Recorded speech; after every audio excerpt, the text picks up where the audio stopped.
Mga idol, magpapalit tayo ng accelerator cable ng Isuzu 4JB1 engine. Putol po yung kable. Ayan po. Ayan po yung buong kable niya. Yung bagong kable dito po natin padadaanin sa ilalim. Ayan, hanapin lang natin.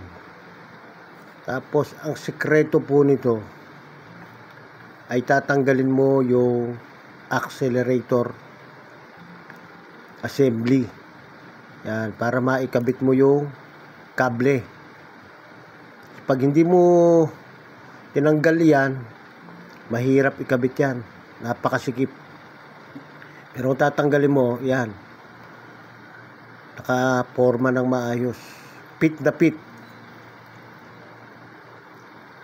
Yan po ang sikreto niyan. Pag hindi mo tinanggal, mahihirapan ka. Kaya obligado tanggalin mo. Madali lang naman po tanggalin yan. Dalawa lang ang tornilyo niyan. Yan. May puporma mo. Ayan. Ayan o yung tornilyo dalawa. Dala po yan. Wala mo lang ng T-wrench. 12mm po yung tornilyo niyan. Dalawa.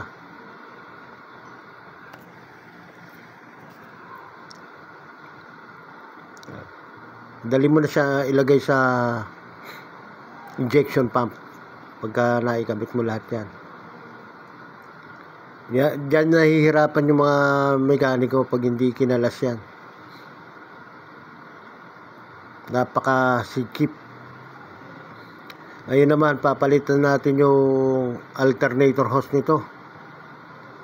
May tagas. Ayan, dalawa lang ng tornilyo po nito. Isang 12mm. Yan, sa ilalim. At yung sa ibabaw, yan, 17mm.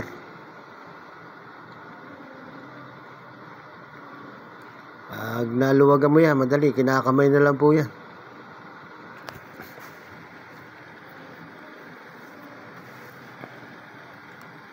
Kailangan medyo malamig na yung makina para hindi ka mapasok.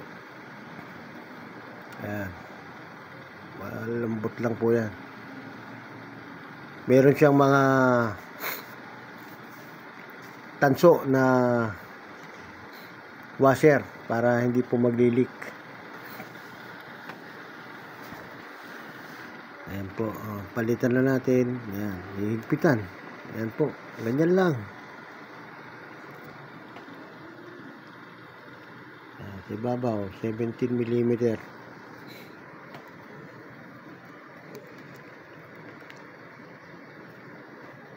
Sa ilalim, 12. Higpitan mo lang maigi, idol. Kailangan mahigpit